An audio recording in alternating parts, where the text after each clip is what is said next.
It's Dominant here. Before this video starts, I want to go tell you all to go check out MIKEY'S vlog life. He's an awesome YouTuber. I think he should really get some more attention on his videos because he is just awesome.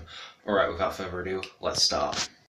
Hey, what's going on, guys? Dominant here back with another game review. Today I'm going to be reviewing Sonic Forces.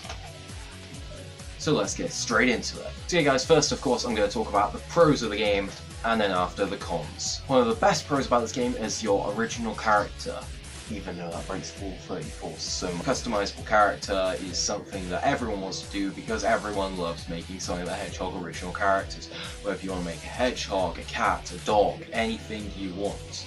Apart from crocodiles and echidnas and many other animals. And every single character, well, animal character, has their own special abilities. Like dogs, they start off with rings, I think. Wolves draw rings into you. Bears, you can hit other enemies away with your enemy attack when you hit one thing, so you can take about 3 out at a time, just like if you're lucky. Hedgehogs, your rings stay along for longer when you drop them. Then of course there's the Wispons.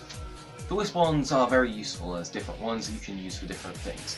The Burst Wispon allows you to shoot enemies with fire, or if you prefer, use it as a platforming ability. It's like an ultra double jump.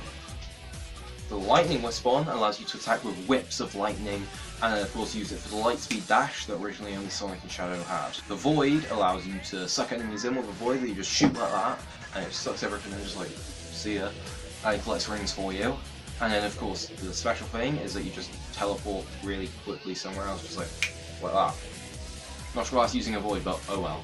The Cube Wispon, you hit it and it turns all the enemies into blocks, then if you hit it again it'll just turn them all into rings, which is really helpful if you're going for like a 999 ring thing. And then of course, wow, the Cube Wispon, no. And then you got Hover Wispon, which is really cool. You shoot it forward and it just shoots a little burst of energy that destroys the enemies. And then you of course fly, just like I'm dangling flight. And then there's the different looks. There's loads of if you have the bonus edition like me, you of course get the 4 art cards, which are very nice. The art cards. Sorry if I'm going through these a little fast. I want to get this review done. If you have the bonus edition, you get a code that gives you Persona 5 costume, which is an anime, I think. You've got Jet Set Radio, Knights, Super Monkey Ball, you get like costumes of other Sega games. So yeah, that's pretty cool. And then of course you got the DLC of Shadow costume as well, which makes your character look pretty alright. I mean, he's not real Shadow. But to unlock the shoes, you have to complete 5 SOS missions, so you don't just get all of it straight away. A second pro is, of course, EX and Advanced Sonic. Because the levels in Sonic Forces aren't very too long, I'll be getting that into the cons in a second.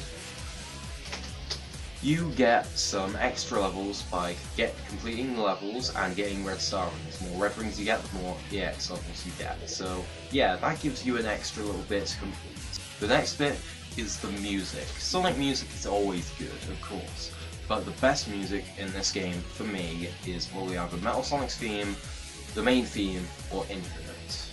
Any of Infinite's themes, really. They're amazing. Alright, now we're going to get into the cons. First con, level design and length. The level design and the length are both very bad. You can complete every level in less than 2 minutes if you really wanted to. And that's even the boss fights. Like, if you really wanted to, you could defeat the final boss in less than 3 minutes. That needs to be sorted out. Sonic Unleashed, 5 minutes long some of the levels. Jesus. Sonic Generations. They're still kind of long, but could be improved. Sonic Colors. Yeah, those levels are still pretty alright length. Sonic Lost World, yeah, they're still okay. Sonic Forces, too short, way too short. Alright, so I've just got past the egg robots. Oh, and I'm done. Is that it? I mean, yes, there's 30 levels, but if you take 30 times 2 minutes, you've got 30 times 2 is 62. You've got about an hour of gameplay plus 22 minutes of cutscene, so that's 82 minutes of playing the game, and then you're done. That's it. Game over. Replayability.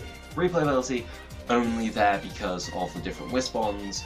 the different types of rings, you know, red rings, moon rings, and number rings. That's the only thing really giving it replayability. Without those, you'd play one level and say, okay, I'm finished. I mean, unless you want to get really high on the leaderboards like me on the first level, if you can beat me. I dare you to get a better time than 1 minute, because that's my high score right now. Sorry, I was getting a bit off topic with the time and everything. But yeah, that's the only really thing giving it replayability. So say you have to add different things in there to give it replayability, there's something wrong with the levels, isn't there? The next bit is extras. Extras. Shadow the Hedgehog. Great pro. Letting them be playable in free DLC. Not the free DLC, I would have rather just had like an episode Shadow in the game already. The best part is you can play as Shadow in the regular levels. Sonic Generations mods are becoming real, people. Then there was the first originally paid for DLC, but now free, Supersonic. He's faster, yes. He used to be paid for. I actually had to pay for him until it became free. Damn it, Sega. But yeah, you can play as him if you get 50 rings. You can't play as him in the boss fights though. You can only play as Sonic. You can only play as the character itself in the boss fights. Also, you need to complete the level first time before playing as Sonic, Shadow, or Supersonic in the regular levels. Understandable, right? So yeah, I've covered pretty much most of the topics. Next, we've got controls. Controls, classic Sonic, terrible controls. Need to start again. Get that Mania engine and put it in classic Sonic, please. Modern Sonic, yeah, he's pretty alright. I mean, the homie attack's a bit jacked at times. Like you can't homie attack onto things behind you, but you could in like Generations, I think you could, or something. Like Unleashed homie attack was overpowered. Air boosting, oh my god. Please no. Avatar, weird acceleration, but overall pretty alright. I mean, the jump and acceleration are just all over the place, but apart from that, yeah, he's fine. So yeah, that's pretty much going to wrap it up. I think I'll give this game a 7.5 out of 10, which is better than what most people gave it. And that's going to wrap up my review. And I'll see you all in the next video.